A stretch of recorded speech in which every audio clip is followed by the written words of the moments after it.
everything that I say in the book is really emerging from personal experience, very intimate memories, things that I experienced. So it's as if life itself somehow evolved into a book. So I really don't know what exactly inspired me, but I think just the life experience of having lived in a divided country and moving away from home and having some distance to really ponder upon this very absurd legacies of divided nation. And all of that somehow naturally started to talk back to me. So I guess just the life experience itself really became the foundation of the book. As far as the central claim of the book goes, I believe it's one of those books that raise lots of questions rather than claiming something.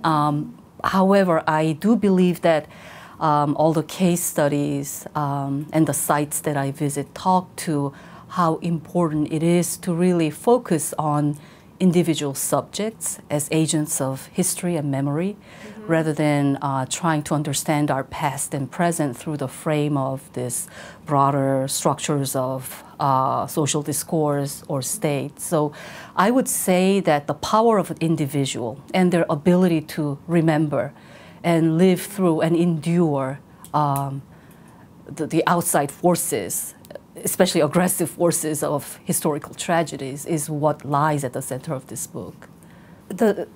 I think the concept of family is really central to this notion of citizenship, and especially in the act of border crossing, because just as it is across cultural borders, family is a very foundational unit of our human existence. It's something that we can all relate to, either in the presence of a very oppressive family or the lack thereof.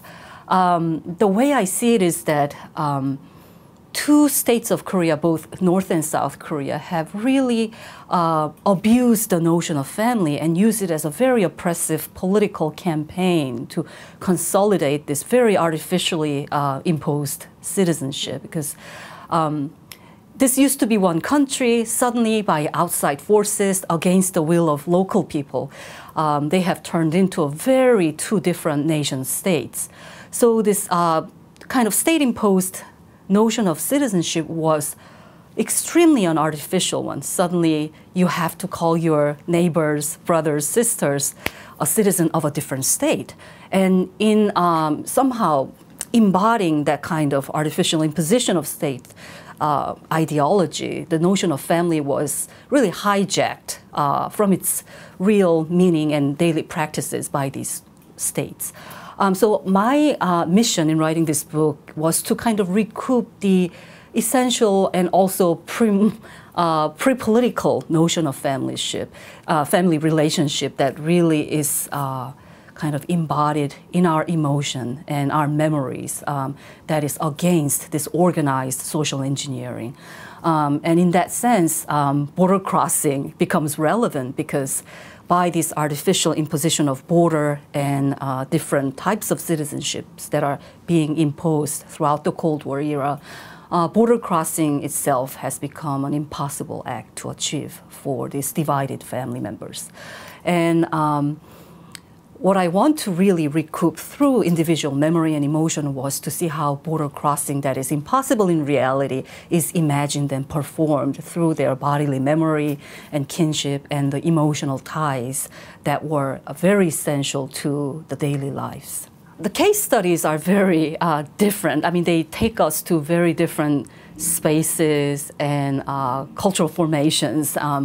And I think what ties them together is this really obvious rupture between the lack of actual border crossing and very discursive, unruly, kind of chaotic imaginations that emerge from the lack of actual possibilities of crossing the border. So I think that's the central kind of thread that really bring these discourses together. However, by choosing these very different sites of studies, I also wanted to kind of emphasize how memory can be shaped quite differently. And I think space has a huge impact on how we memorialize the past and how we oftentimes intentionally forget about the past.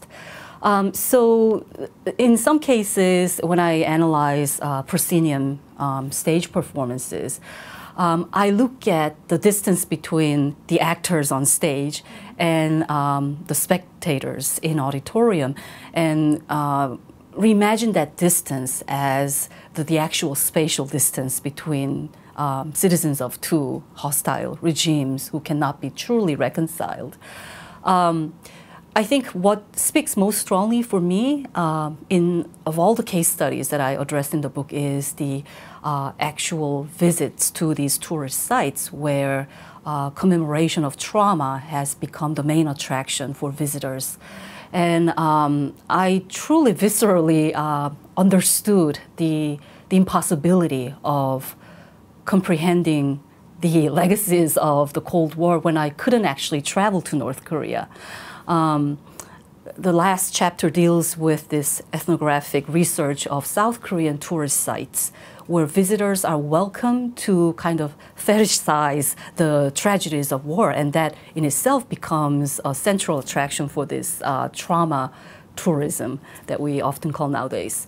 And in order to really create a dialogue between my experience of those sites in South Korea with the North Korean case studies, I had to go to North Korea, which was impossible since I held South Korean citizenship. And it was only when I became an American citizen, ironically, that I was able to travel to the North Korean side of the border. So I viscerally lived through the impossibility of crossing, surely by being the subjects of two Korean nations, and also the absurdities of having access to, quote unquote, somebody's tragedy when I became an outsider as an American citizen. So these different spatial formations speak for different memorialization of the past and how we can imagine the border crossing in a very distinctive way.